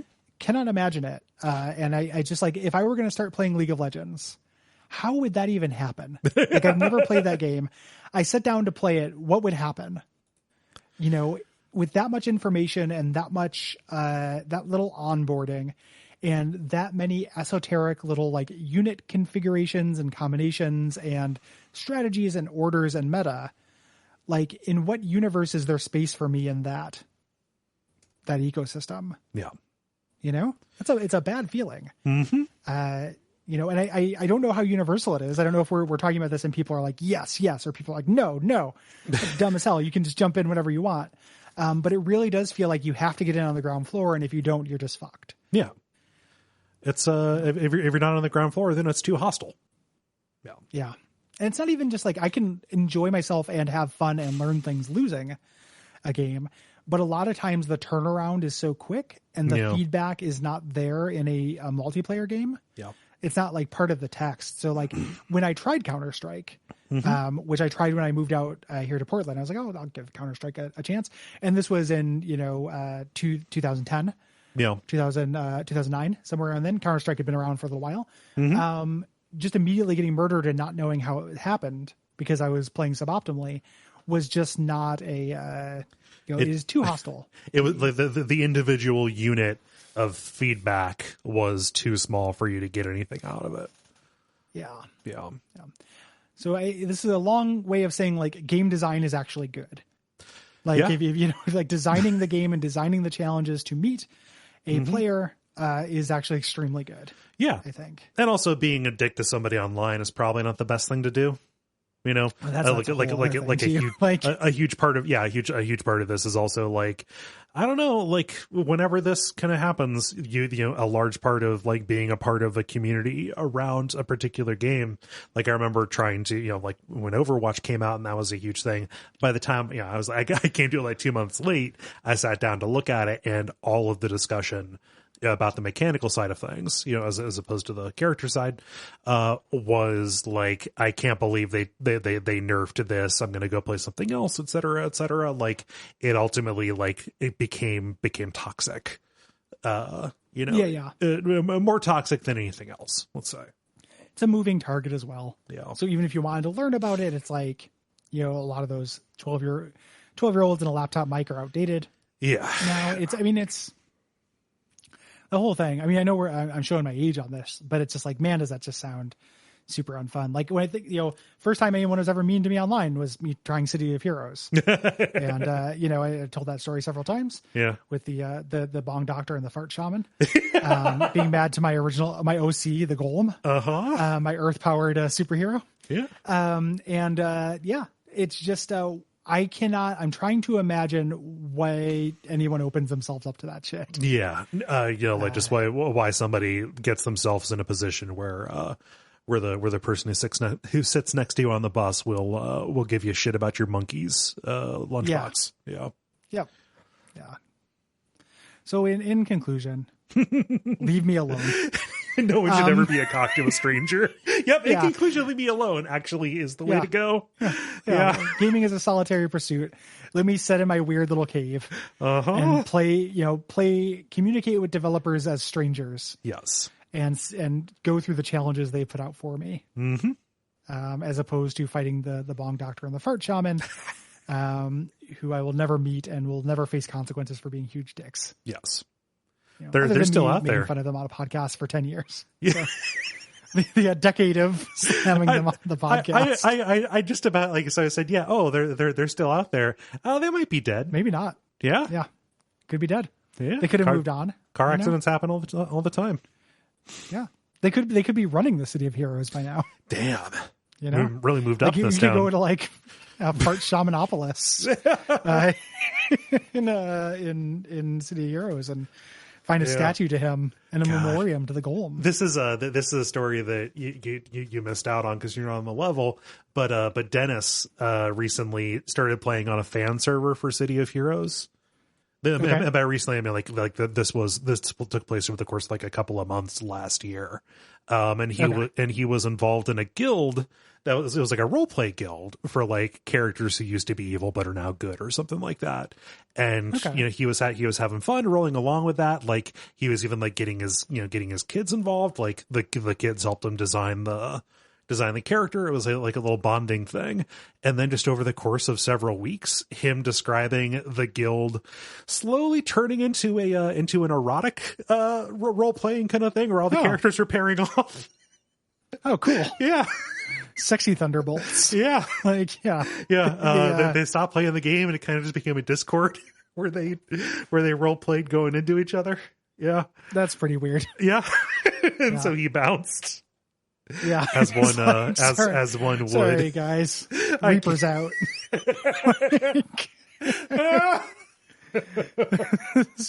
It was just Electro really. Dad is gonna go elsewhere. Yeah, it's. I'm gonna. Let's just pull the ripcord on this one. Plasman's got to go return a VHS. Sorry, I gotta go. Doesn't that go kill somebody? Is an American Psycho thing? I gotta go return some videotapes. Yeah, I guess that is killing somebody. Yeah, he's going back to his villainous ways to avoid getting invited into an orgy. He's seen the invitation. He understands that fucking absolutely malevolent getting invited to an orgy energy. Like just absolutely. You see it coming from a mile away. I'm going to stop you right there. Yeah, just absolutely menacing. Multiplayer and solved meta. Yeah. We'll be doing a bunch of topics that you have listed in our more recent. We just did a catch-up episode recently recorded. We're going to record another one soon. Yes. So, yep. And for now, let us read your responses to June's games. Let's do it. I'll get us started here on Dreamfall with John, who says via contact, Dreamfall: The Longest Journey stands out as a unique video game experience for me. I stumbled upon a YouTube playthrough of Dreamfall during a random bout of insomnia. In my sleep-deprived state, I was enthralled and grew attached to the characters, world, and plot. Looking back, the game has its fair share of flaws, like the bland combat and stealth. Nevertheless, it sparked my enjoyment of YouTube playthroughs and reignited my interest in the adventure genre. I will forever have an incredible fondness for Dreamfall despite never having played it. Thanks for trucking through it for the show. You're welcome. Yeah. I imagine watching a Let's Play of it probably goes down smoother. Yes. Than playing it, because you're not feeling directly tied to the stealth and combat and stuff. And you're getting somebody who, like, you don't have to pay complete attention, like during the long, like, waiting in hallways sections of the stealth. And somebody is like talking, and presumably making jokes or saying interesting things. Yeah. During that. So it might be a good way to experience it in general. Yeah, presumably they're knowledgeable too, so it's more like having a tour guide through the game. Yeah. I much prefer, if I watch a Let's Play, I much prefer a tour guide Let's Play to a blind Let's Play. Yes. Personally, I know there are advantages to both, but I really like somebody who just knows a lot of shit. Yeah. So big shout out, I've mentioned it before, to the Deus Ex Let's Play from Bob and Threadbare called Deus Ex Lecture, where each episode is a section of gameplay like edited, and then a little like 15-minute kind of PowerPoint presentation on one of the concepts introduced in that section of Deus Ex. So like, here's a section on the Bilderberg group. Here's a section on ecoterrorism. You totally just about said Build-A-Bear group. It's the same thing. Yeah. But yeah, so that's a really great Let's Play. I absolutely adore it and recommend it. Have they done that with other games, or is Deus Ex kind of their area of expertise? They have, but nothing that I have been quite as interested in. Gotcha. So the Deus Ex one was the best one. Bob and Threadbare is an essay, like an old, LP archive Let's Player, who has done several Let's Plays. Right. So yeah, recommended. Nice. Cinderolf says via contact, Dreamfall is one of my favorite games of the era. The games are made in Norway, so I probably have some national pride in them or something. I played both games over and over with both English and Norwegian voiceover, but I pretty much agree with everything you guys said about it. April is not fun anymore. Keon is even more boring. The Arcadia plotline is sleep-inducing, and the gameplay state change is stupid. The thing is, there's so much more that I loved. Zoe is great, and I loved pretty much everything in Stark, especially the dream core thriller stuff. I hope to executive produce a chapters episode at some point in the future. I really want to hear you talk about that one and help me pinpoint the problems that I have with it. Maybe. Yeah. We might do that. I'm not That'll be a conversation. Yeah. That'll be a conversation. And I think that we liked the same things. Mm-hmm. Like, I thought the Stark stuff was good. I liked Zoe a lot. Yeah. You know, it was just in the moment, the proportions weren't right. Right. Yeah. There's just a whole bunch of the game that you spend over there in Arcadia. Yep. Yeah. A lot of Arcadian politics that don't pay off. I was trying to think about how much of my Dreamfall. I was talking to on the Slack, who is a big fan of Dreamfall, and asking some questions about what happens in the later games. And we did a little bit of that in the episode as well.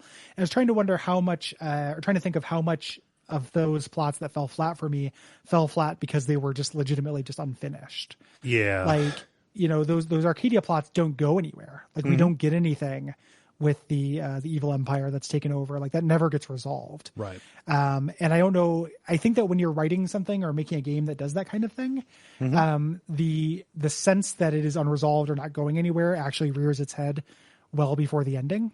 Yes. You know, where it's just like, oh, like I can just feel this is somebody, you know, driving towards an escalator to nowhere, you know, right. Or something like that. Like, this, I know this is not going to have an end. Mm-hmm. Yeah. And then you get to that little water village and like, oh, this is the climax. Gotcha. Okay. Oh, yeah. Wait. Saving the climax of Saving April Ryan is not Saving April Ryan. Oh, but now I'm in a dream talking to a Ringu girl. Okay. Cool. Okay. Her name's Faith. Gotcha. Cool. Gotcha. Okay. Yeah. So. Moving on to Crash Bandicoot 2 stuff here. I'll do both Warren and the next one here because Warren's kind of short. Warren says via contact, the correct amount of Crash Bandicoot one should consume is the mini game / Easter egg at the beginning of Uncharted 4. I'm so glad they put this in the game because it kept me from buying the remaster to see if I just didn't get it as a kid. That's a cool scene. I have not played Uncharted 4. So does he run away from a boulder on riding a polar bear or something? No. It opens with him like he settled down with his wife, I think, something like that. And the opening is like him kind of in his domestic life, and like they've had dinner, and she like pulls out a PlayStation and they play Crash Bandicoot together.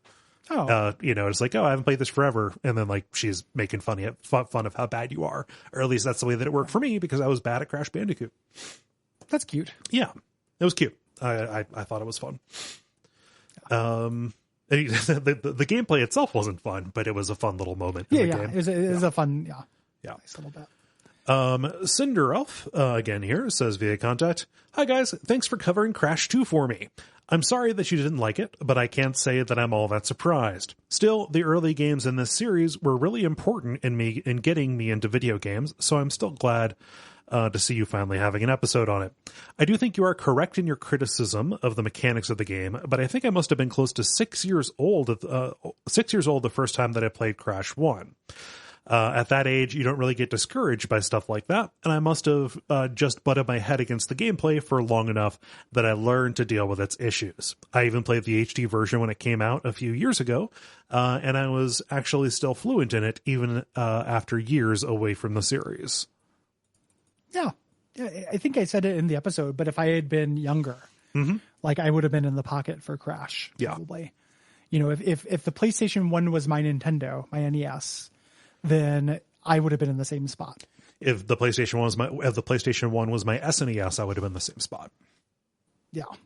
So like I get it. Like I spent a lot of time with Aero the Acrobat. That's about as Crash as I can think for, you know. There's actually crossover. Like there's personnel. Yeah. You know, I play that game a lot. But I also like I'm leaving it quarantined in the past. You know, as a thing. Like it's like I don't need to go back to Aero the Acrobat. Yeah. You know, any more than my annual replays of it in Lord of the Fallen. Well, yeah. At the same time. Just at the same time. I got split screen. A special. It's like when those people play Link to the Past and Super Metroid at the same time with the same controller. I do that Aero the Acrobat and Lords of the Fallen. I can definitely see that. Yeah. Dylan says via contact, When Allison retweeted a quote from Gary expressing his distaste for the idea of doing a Crash Bandicoot episode, I was immediately excited. Some of my favorite episodes of Watch Out Fireballs are takedown-style episodes, like Ocarina of Time or Bioshock Infinite. It feels strangely cathartic to hear games that were, and still cases are, very well received being taken to task, so I was looking forward to hearing both your takes on this. Or at least that was my idea of how it would go. In reality, the episode really just drove home I felt like playing the remastered trilogy myself. There isn't even anything particularly interesting about what makes Crash Bandicoot a poor platformer, because all the mistakes that they made have been fixed in the years since. Not even nostalgia can make up for the frustrating design of these games, and unlike the Spyro remaster, this revisit just showed that some things can't be fixed with a new coat of paint. Yeah. The tweet that's referencing Allison Baker, friend of the show and honorary Duckfeed alum, mentioned in the episode of Bonfireside Chat with this looked like 4 years ago, 6 years ago. Yeah, quite a while ago. Yeah. I think that Alex wasn't talking about doing a WAF. I think he mentioned it was talking about doing a Bonfireside Chat on Crash Bandicoot, and I was like, I'd rather die or something like that. Yeah, I'd rather do anything it was else. a good poll. Yeah, good poll. Yeah, that was very fun. And then here we are. 2020 makes fools of us all. Can you imagine doing like a Bonfireside Chat treatment where we treat each level as an episode? Oh God. No. Like, well, here's Turtle Trouble. The story behind Turtle Trouble. So it kind of rhymes. So alliteration is. The story, the lore behind this is that Turtle and Trouble start with the same letter. That's the lore. Yep. Let's see here. Andrew writes via contact. Hello, long time listener, but first time contacting. I'll admit that I wasn't pleased with your sour reviews of Sonic 3 and Knuckles way back when, but hearing you guys #TrashCrash even worse felt very vilifying. I don't know if they're using that word correctly. They're not calling us villains. It's understandable. Some games don't click for some people, but Crash games are just plain bad. I played through all three for the first time back to back when the remastered trilogy came to the Switch, and I came away convinced that I had dodged a bullet in the 90s. In my youth, I jumped from Genesis to N64, and had always wondered if I had made the right choice in skipping the PS1, but it seems that I did. As a kid, I couldn't get into RPGs, and the N64 was ripe with great platformers. Even the forgotten ones, like Glover and Chameleon Twist, are far better and employ more creativity than all of the Crash series combined. Comparatively, I also played the Spyro remastered trilogy in a similar fashion when that came out, and it holds up far better than Crash as well. Thank you for shattering the rose-tinted nostalgia glasses of many people. I look forward to hearing you guys cover other Crash games, perhaps on Epic Suffering. As a quick correction, I'm pretty sure that I'm lukewarm on Sonic 3 and Knuckles, and you are into it. Yes. So I don't remember that being like #trash Sonic. Right. But maybe it was. No, I think like the most ruthless we got on that was the opening sketch where we had we were mean Sonic about people who wanted to fuck Sonic. Yeah, we were mean about the Sonic the Sonic culture, but fuck community. Yeah, the Sonic fucking community. The Sonic the Hedgehog is my wife community. Right. Shadows is the father community. Yes. But yeah, I read that whole thing and I was bracing because I saw vilifying and I was like, oh no. And then it turned out not to be. I looked it up. There is a version of the word like villain. A definition for vilifying is like energizing, like gotcha. Exciting or something like that. Enervating or something. Yeah. So. I saw that too, and I was like, "Oh God, is something going to take us to task? Is something going to be like that guy on Twitter?" Yeah, the guy who told us to get good. Yeah. Unironic get good. Yeah. Well, I wasn't ready in 2020 in this economy. Yeah. No, I'm not ready for that on air. But yeah. And rounding out our Crash Bandicoot response, we have Shane here. Mm-hmm. Hey guys, it's difficult for me to look at Crash Bandicoot 2 with a critical eye. It's a precious gem from my childhood, one that I have 100% completed many times. There are a few games for all of us that come from a certain time and place and just feel like home. Crash Bandicoot 2 is that to me, along with Resident Evil 2 and Final Fantasy 7. When making Crash 1, Naughty Dog had to answer the question, how do we make a 2D platformer in a 3D space? Their answer was to take the standard left to right action and rotate 90 degrees so that the character was moving forward. They gave limited space for Crash to move side to side, so each level is basically a hallway. This would become an evolutionary dead end for the 3D platformer. Super Mario 64's open world level design would become the template for all future games in the genre, including Spyro and Naughty Dog's own Crash follow-up, Jak and Daxter. No one would mimic Crash's hallway level design, including Crash itself, once it got to twin sanity. The style does have its advantages. They never had to worry about the camera. It always stays behind Crash and just moves along with him. The player never needs to have control of it. Nintendo's Super Mario 64's camera, while revolutionary at the time, definitely shows its age. It also simplifies level design, giving the developer more control over the player experience. Crash Bandicoot 2 is the pinnacle of the series. They added the slide and belly slam to the jump and spin move set of the first game. Controlling Crash is satisfying and fun. The music is top-notch. The game has tons of personality. Between jet skis, jetpacks, polar bears, and boulders, the game provides enough variety in gameplay without becoming bloated like Crash 3. While the game itself is too easy, as most games in this genre are, if you're into the collectathon aspect, it provides a satisfying challenge. I will always unabashedly enjoy this game. While it's tough for me to see the flaws through those rose-colored glasses of nostalgia, perhaps the most telling thing is that if I heard a developer was making a game in the style today, I would have very little desire to play it, unless, of course, it starred Crash himself. Thanks for the great works you do. I appreciate it. Yeah, thank you, Shane. Yeah. I like that. I like that kind of information about the way it improved from Crash 1 to Crash 2. Yeah, it just, I sometimes get worried about how quickly I write off certain things because of nostalgia, and maybe that is just, it's a perfectly reasonable thing to do. Nostalgia does tend to,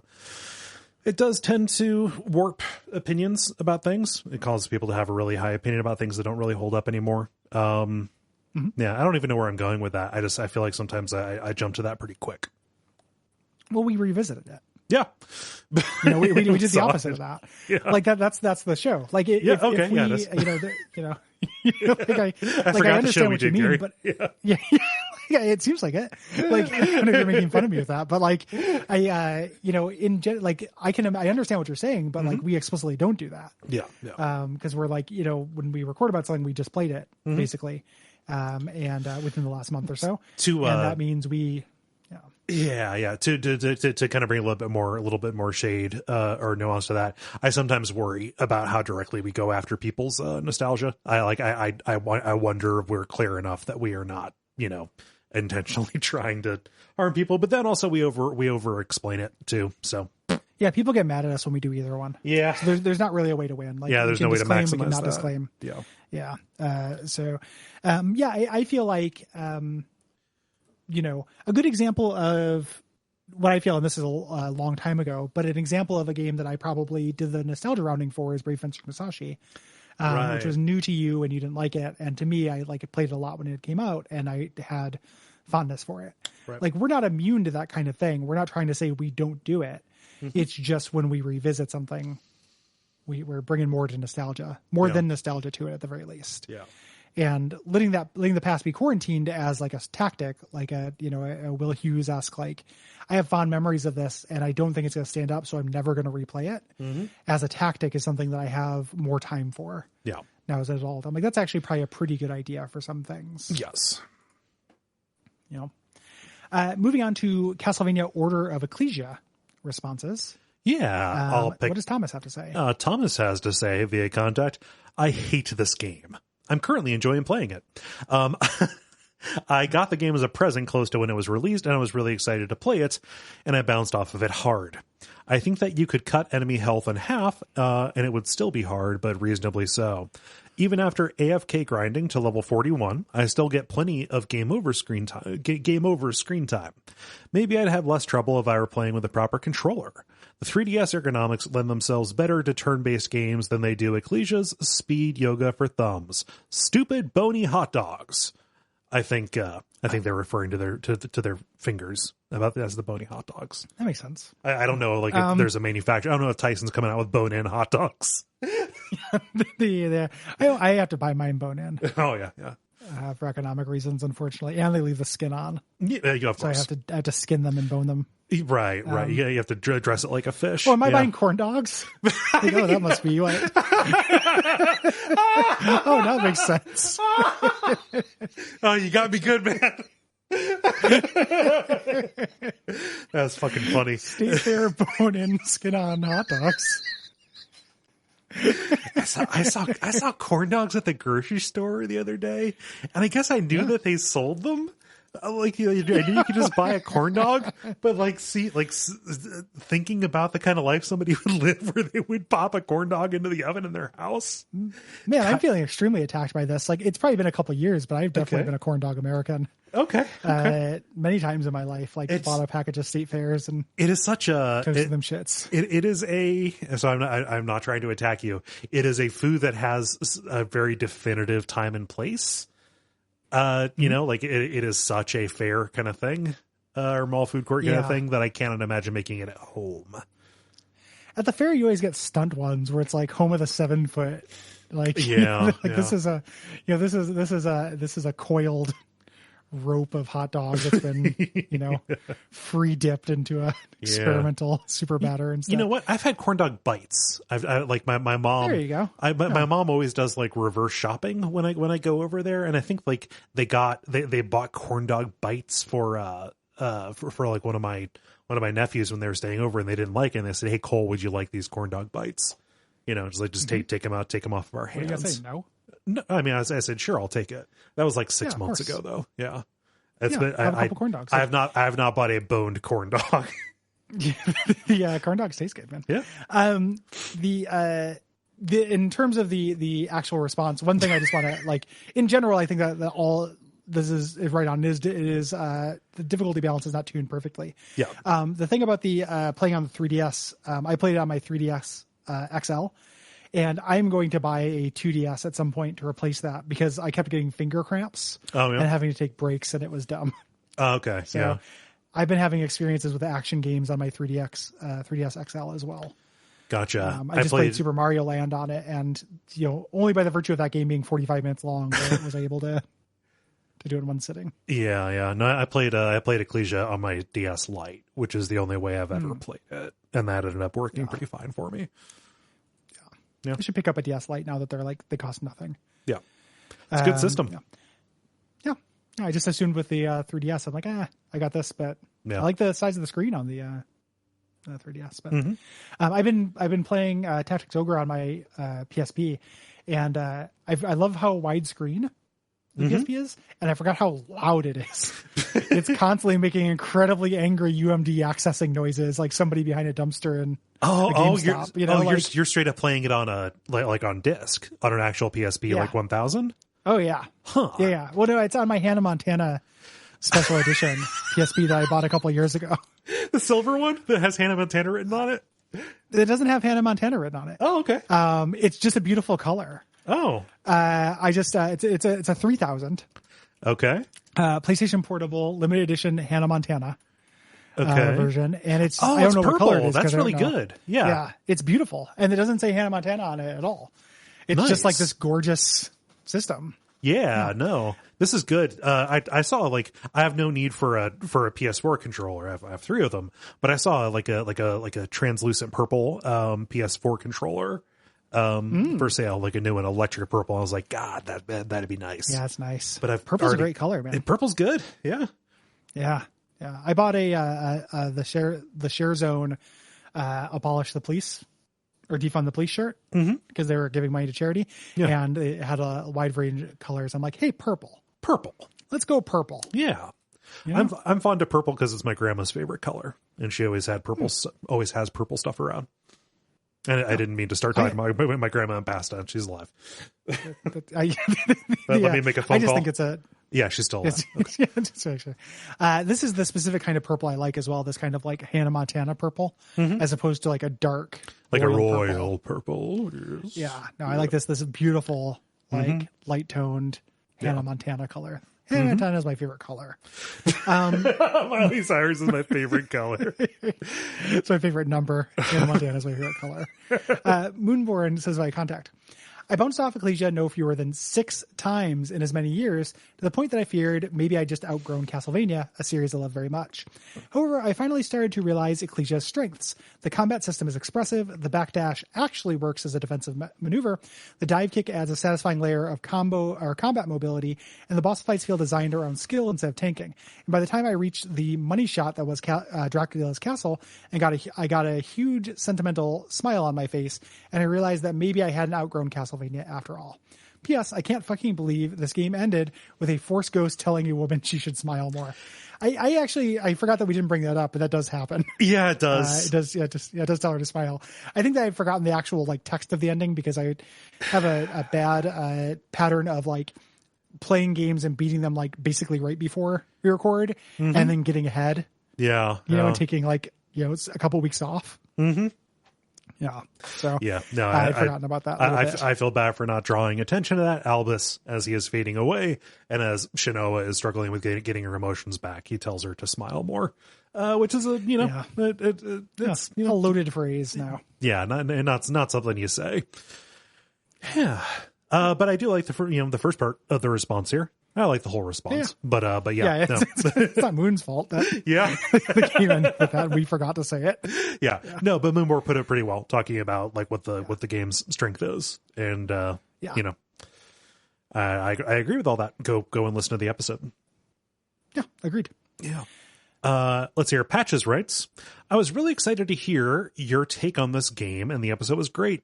I didn't get a chance to replay the game in time for the episode, but having played Symphony of the Night for the first time this year, I wanted to reiterate Gary's observation that the Symphony of the Night Upside Down Castle reveal was an A+ twist with a C level behind it, versus how much more like a final exam Dracula's Castle feels in Order of Ecclesia. Not to make this too much about Symphony, but the fact that the last stretch of the game is not really about movement in the same way as the first part, whereas the castle in Order is really testing all of your resources and options, makes Order feel more polished or refined than Symphony, even if the earlier game was genre defining. Yeah, I'd agree. Well, and also the other thing with Symphony, in addition to being genre defining with that, like part of the appeal of Symphony of the Night is how like absolutely maximal it is. Yes. In general, like there's a million weapons, there's a million secrets, a million types of food, just a huge map to explore. Like that is a much more like, here's everything kind of game. So like, I don't necessarily like Order of Ecclesia more than Symphony. Like I liked Order of Ecclesia quite a bit. I love that game. Yeah. But I love Symphony of the Night. They just are doing very different things. And I think that inarguably Order of Ecclesia is more focused. Mm-hmm. So you know how after RE3, you kind of went on a tear playing through Resident Evil games? Mm-hmm. I think for me, this is going to be the summer of Castlevania. I am most of the way through Aria of Sorrow right now.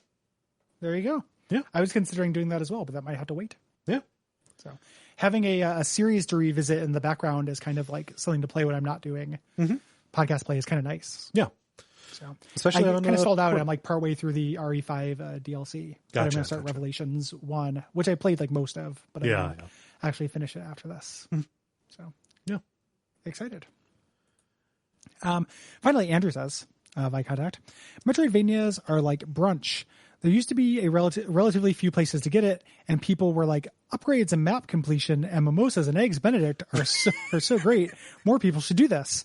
Then everybody started doing it, and people realized that unless there's some extra angle, eggs Benedict and double jump upgrades all start feeling less interesting. But Order of Ecclesia was before that, and it's a testament to its quality that it sticks out. The focus on learning bosses and enemy patterns rather than just letting you grind and tank damage was compelling to me, even if Hollow Knight has done it since and better. I recently played Bloodstained, and while I liked it quite a bit, the expectations are higher now that everyone is offering brunch, or they were before, Yeah. That's referring to COVID and its killing of the brunch industry. So I liked the opening. Metroidvanias are like brunch, an excuse to get day drunk. Yeah, exactly. Yeah. Well put. They did used to definitely feel like a lot more rare. Yeah. Than they do now. Yeah. I'm not I'm not sad about there being them. Like I'm glad they exist, but I also no longer feel the need to like just play all of them. Yeah. Yeah. And like it's hard to name like just something that is just a straight up like aping of Castlevania kind of stuff. Yeah. Like I don't know. most of them have their own little twist of some sort. I think that if they're going to fall down, they fall down on boss or map design. You know, but like, I don't know, Guacamelee is fine. You know, they all have their own little hooks. Yeah. Yeah. And Hollow Knight, is an example of like an exemplar of the class. Like, oh yeah, Hollow Knight's an exemplar of a lot of things. Mm-hmm. So really good. Game. I am nursing a minor hype boner for Silksong. I want to replay the first one first because they've added so much content to it. Yeah, I have no idea true. when I will. So I cannot join your hype boner. Yeah. We can't sync up our cycles, unfortunately. Yeah. It's unfortunate when that happens. So yeah. We have to be staggered hype boners. 1, 2, 3, 4. Before we announce, so thanks everybody for responding. Thank you. Before we announce what we're doing for the following month, for August, quick note, we're swapping 2 games. Yes. For next month because Let Us Cling Together, which I have never not called Let Us Hang Together. But Let Us Cling Together is longer than I initially thought. And I need a little bit more time with it because real life things where I'm finally I'm almost done with chapter 2. I finally put in my good chunk, but it took me a little while. Yeah. I'm about in the same spot. 2 is something I chugged in a weekend. It's real. It's real hard to unlearn things that you assume from Final Fantasy Tactics is what I'm running into with that. So it's just different enough. Yeah. To be difficult. So instead of doing, so if you have things to say, this is my way of segueing about next month's games, which were previously 2 episodes on Tactics Ogre, then Hitman 2, then Mario Golf Advance Tour, and now we're doing Hitman 2, 2018 2 first. Then 2 episodes on Tactics Ogre, Let Us Cling Together, and then Mario Golf Advanced Tour. Hit us up at duckfeed.tv/contact. Yes. The deadline for that will be June the 15th. Sorry, not June, July the 15th. Sorry. Yeah, the deadline's the day when we're recording. TikTok. TikTok, John. Jeopardy theme. Yeah. And then for August, we're just doing 2 games because we're doing another 2-parter. What? So soon. But this is, as we mentioned, getting your RPG flavor. Yes. During the summer. We have 3 things contributing to it. Tactics Ogre for the kind of rhythms and, storyline JRPG kind of stuff. We're doing Mario Golf Advance Tour for the stat-based RPG stuff. And then the first thing we're doing in August is a 2-part on Disco Elysium. Yeah. A lot of people have really been clamoring for this. This is an executive produced episode. Was this Chicken Riggies? Yeah. Yep. So we're doing. I'm super excited. Me too. I've basically once the hype around that stabilized, I knew we would be doing it for the show, and I have been waiting for the time when I would have an excuse through the show to play it. And one of the things that's awesome about it is that the hype around it to me has come from a lot of people who I associate with being hype resistant. Yes. Which I love because I don't like hype. I tend to find that off-putting more than on-putting, but Will is this is one of my favorite video games ever. Yeah. And I'm shit. I made it into Will's inner circle. Hearing Will talk about it, not in specifics, but just in generally glowing terms at PRG last year when we were at the bar, it was oh yeah, I really need to pay attention to this.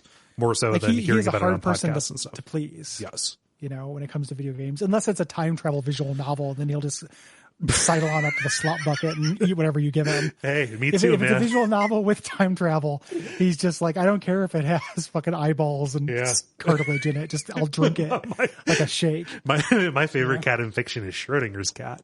Yeah. Can you care to hear more about this? Yeah. Man, I watched a movie called Coherence. I saw your tweets about this. Yeah. It is it is so characters explain Wikipedia, Schrodinger's cat, the Tunguska. Tunguska. Not Tuskegee. Yeah, not Tuskegee. Yeah, Tunguska, the meteor. Yeah. Explain that. A character explains the Wikipedia on that. And then also the fictional comet that is causing the weirdness in the movie. Okay. A character just stands and explains it to another character. And I had never felt more repulsed by a movie. Right. I'm why isn't this a big titty anime character explaining this to me? This would be a non-airy movie. If anything that assumes that I don't know what Schrodinger's cat is, from here on until the end until I die is dead to me. Yes. And that includes people. So any piece of media that is like, well, you see Schrodinger's cat, you're out. And if somebody comes up and tries to explain that to me, you're out. Bye, boy. You're out. Don't do it. I was getting worried there that we were saying too many nice things about Will, and I'm happy that we took this hard turn toward. Who do you think I am? This is my first rodeo. I know not to. Not gonna let that kid get a big ego or anything. But anyway, so I'm very excited to play Disco Elysium. And I'm also excited for our premium episode that month. Oh yeah, something we've kicked around doing for quite a while. Yeah. Which our premium episode for that month is Devil May Cry. Devil May Cry 1. We'll find out whether he does. I played that before. This is also. Yeah, I played it when it came out. I liked it a lot. I'm looking forward to revisiting it. This is sponsored by Moonborn. Yep. So yeah, really excited about that. A real quick note. So we talked about how we were raising the prices on executive produced games. Yes. In part because we were running out of road, and we have run out of road. Yes. We have a bunch of the hopper. We are currently booking into 2021, kind of quarter one. So don't let that discourage you. We're never in a million years will we never like take your money and then not do the game. Right. Worst case scenario, we give you your money back. Like if something happened and we couldn't. But just know that we do have our huge lead time. Yes. On those. So not to discourage you, just letting you know that if you do decide to patronize us at that level, we're looking at like quarter one. Yeah. 2021. Yes. And just a reminder, we did talk about that price going up. That takes effect on July the 1st. Yes. Yep. So get in your time. We will get to it if you're feeling patient. If you're not feeling patient, I understand that as well. Yes. But just know that's how far we're booking out. I don't even know if people who are listening care about that. It makes me nervous, which is why I'm saying it. Yeah. Like the idea that like I have planned the game I'm going to play in February. Yeah. Like I know what I'll be doing on Valentine's Day. Yeah. Next year is weird to me. Yeah. For them, it's a car payment. For us, it's our job. So, Yeah. Yeah. So totally get that. Yeah. So, but just know that that's the case. Yes. If you do want to sponsor an episode or ask us questions for the dispatch or get bonus episodes or get any number of those episodes early, hit us up at patreon.com/Duckfeed.tv. Yes. You can also leave us a rating or review on iTunes. It's always appreciated when you do that, although it is called Apple Podcasts now. Yeah. Which I will never call it that. Yeah. And that's about it. Think so. We appreciate you. Tune in to Duckfest, 27th and 28th. We'll see you then. Yeah. Cool. Good night. Basa.